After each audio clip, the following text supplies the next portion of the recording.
Aquí les voy a traer cómo Hitler llegó a ser el más poderoso en aquel momento en Alemania. Un video impactante, conmovedor y lleno de muchas preguntas que uno dice, con razón, él llegó a ser quien fue. Vamos a ver todo lo que le ofrecía en este video a los alemanes para poder seducirlos y hacer que ellos cayeran en su trampa. Vamos a ver. Crece más y más. No obstante, la víctima principal es el pueblo judío. Aquella ilusión de un país que florece sirve para ocultar parte de la enorme dictadura que se consolida al frente de Alemania. El miedo a la represión es la herramienta predilecta para el control a aquellos que se oponen al Führer. El rearmado militar es el objetivo final. Hitler está preparando a las personas para una guerra y toda la población lo está acompañando a ciegas. En este nuevo video de historia militar, recorreremos las calles alemanas durante el Tercer Reich para descubrir cómo vivían las personas. Conoceremos el sufrimiento de los menos afortunados y el porqué del enorme apoyo que consiguió el líder nazi en su sueño de construir un nuevo imperio.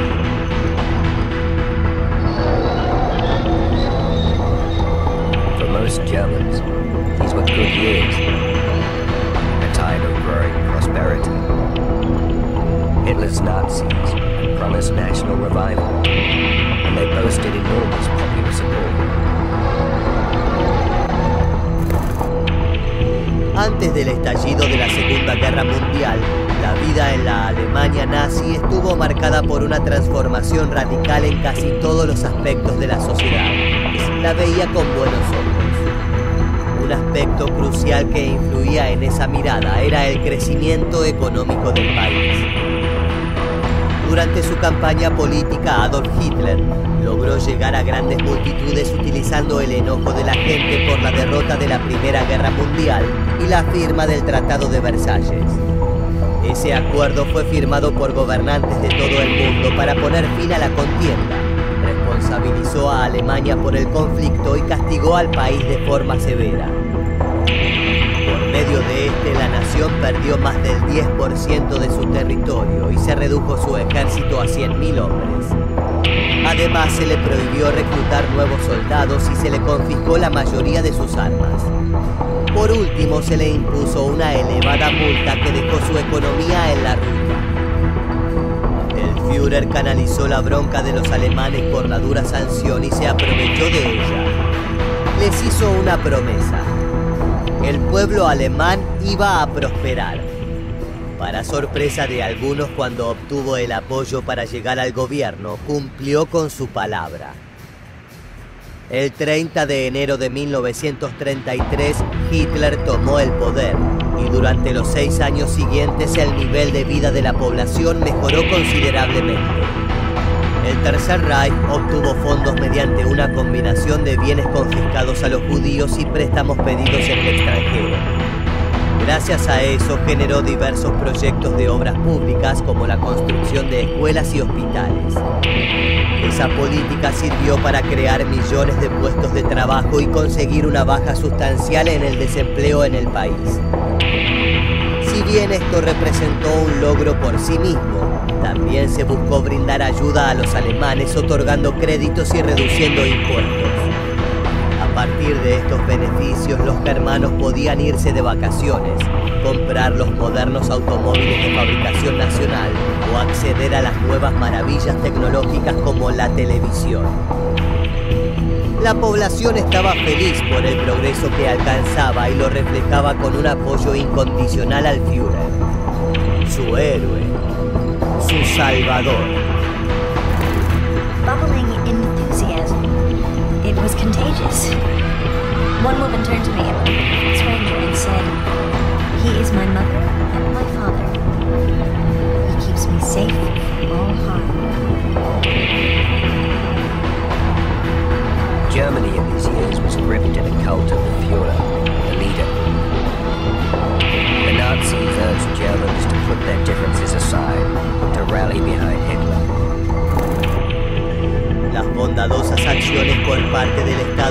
siguieron acumulando en los diferentes ámbitos mientras el cariño por Hitler aumentaba. El régimen fomentaba las actividades en la naturaleza y subvencionaba todo tipo de deportes. Incluso había una organización gubernamental dedicada al ocio con propuestas para grandes y chicos. La familia era el valor central del universo nazi. Padre, madre y, si era posible, muchos hijos. Eso era lo que iba a asegurar la grandeza de la nación. Ante esa mirada, el Tercer Reich también incluyó préstamos en condiciones favorables para los recién casados, lo que incrementó sustancialmente los matrimonios. De la mano de esto, a las mujeres especialmente prolíficas se las premiaba con medallas y beneficios económicos. No obstante, aquellas que no cumplían con los estándares de la supuesta raza pura que promulgaba el nazismo, corrían otra suerte. Diary, Berlin, December 10, 1925. The Genetic Health Act, or Sterilization Law, has been passed and envisages extensive examinations and tests for engaged couples before they get married. If things continue like this, we'll soon have a race of supermen. So far, there's no sign of this. Esta normativa era clave para el régimen. A través de las llamadas leyes de Nuremberg, lo primero que se buscó fue prohibir los matrimonios entre arios y judíos o cualquier otra persona perteneciente a grupos considerados inferiores. Seguido de eso, solo las mujeres alemanas consideradas puras eran alentadas a reproducirse masivamente. Mientras tanto, las hebreas, gitanas, discapacitadas o pertenecientes a otros círculos denominados indeseables eran sometidas a esterilizaciones forzadas. Esto fue parte de un amplio programa de eugenesia implementado por el Tercer Reich que buscaba eliminar la transmisión de determinados genes dentro de la población. Los nazis soñaban con poder controlar la descendencia que dominaría el mundo una vez que reconstruyeran el imperio alemán. Pero para eso era necesario que la raza aria se uniera para procrear rápidamente. Una particularidad sobre los incentivos de los que hablábamos anteriormente era el de las premiaciones. El 12 de agosto de cada año, coincidiendo con el cumpleaños de la madre de Hitler, el propio Führer otorgaba a las mujeres más prolíficas la Cruz de Honor. Era de bronce para quienes tenían más de 4 hijos, de plata para las que tenían más de 6 y de oro para quienes superaban los 8. Asimismo, el 10º hijo de una alemana pura pasaba a ser apadrinado por el líder nazi y tenía que recibir el nombre de Adolf. Ahora bien, más allá de que muchas se sentían honradas por contribuir con su país, existían varios aspectos más que influían en la vida de las madres de la nación. Las esterilizaciones no eran la única manera en la que el gobierno controlaba la sexualidad femenina. Desde el Estado se promovía la castidad antes del matrimonio y se castigaba duramente el adulterio, esencialmente entre los grupos de personas no arias. Por el contrario, aquellas mujeres que cumplían con los parámetros de pureza racial muchas veces eran llevadas a establecimientos donde las obligaban a tener sexo con un soldado de las SS para quedar embarazadas y fortalecer el pueblo. El Tercer Reich ejercía el control de una dictadura, pero los alemanes que veían los beneficios económicos y se sentían cautivados por el discurso de orgullo nacionalista de Hitler, hacían oídos sordos ante el sufrimiento de las minorías. Durante los primeros años, incluso los habitantes de países vecinos como Polonia reconocían el trabajo del gobierno y se desplazaban hacia suelo nazi. Esta mirada es el claro ejemplo de cómo la población aceptó todo lo que ocurría a su alrededor. En línea con el rol que ocupaba la mujer, el eslogan en el que se encapsulaba la visión nazi era Kinder, Kirche, Kirche. La primera palabra se traduce como niños y hace referencia a su mencionada obligación de tener y criar hijos. La segunda significa cocina y habla de que debía ocuparse del hogar y las labores domésticas. La última es iglesia, ya que las alemanas tenían que mantener una vida moral y religiosa dentro de los valores del cristianismo. Para Hitler, las mujeres no podían formar parte del partido nazi ni tener un trabajo. Su participación política o pública se consideraba inapropiada. Incentivó incluso a las profesionales a dejar sus puestos para que sean ocupados por hombres.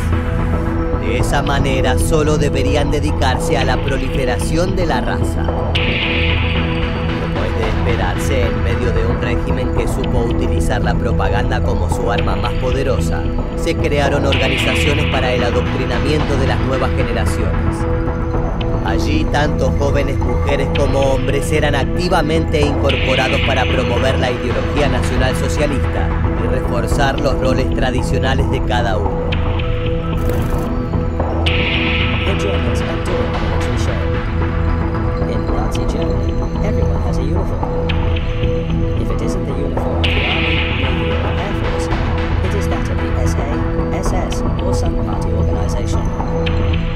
Even the little boys and girls have been strutting about in the uniform of the Hitler Youth or the Union of German Girls. En el caso de las agrupaciones femeninas, se les enseñaba a las mujeres cómo hacer las tareas del hogar y la importancia de ser esposas y madres leales al régimen. También se inculcaban los valores nazis a las jóvenes y las preparaban para su futuro. Mientras tanto, las juventudes hitlerianas apuntadas a niños tenían otro enfoque. Este era un movimiento impulsado por el partido del Führer, que buscaba adoctrinar a las próximas generaciones para perpetuar el Reich de los 1000 años.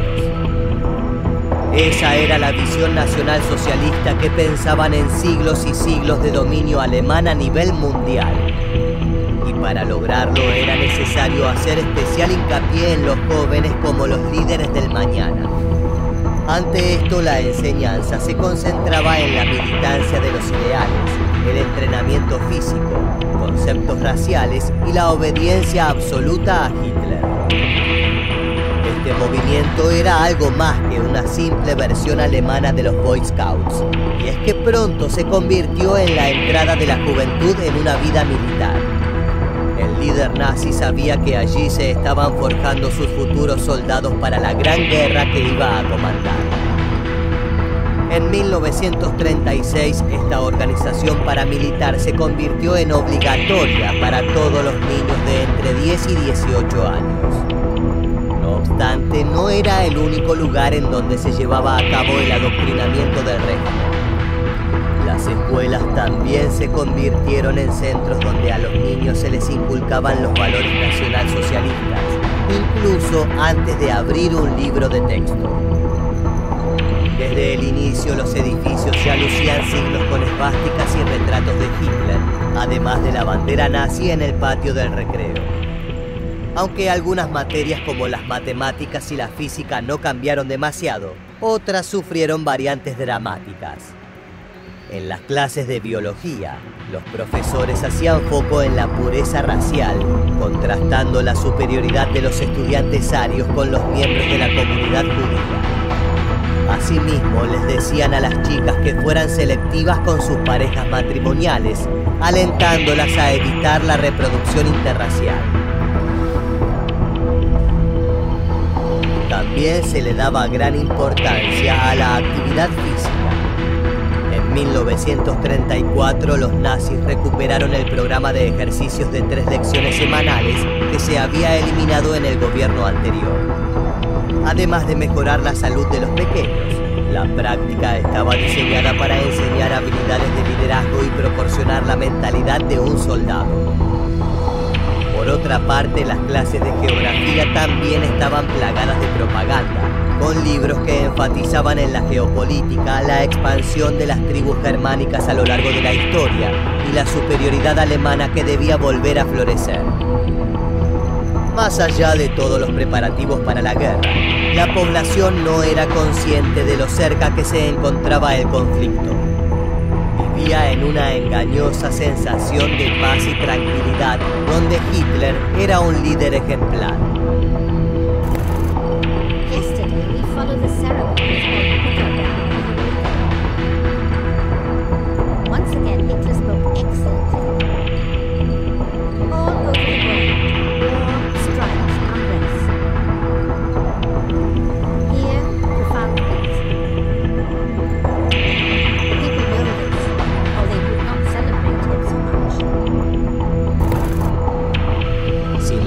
dudas, la propaganda nazi estaba haciendo su trabajo a la perfección.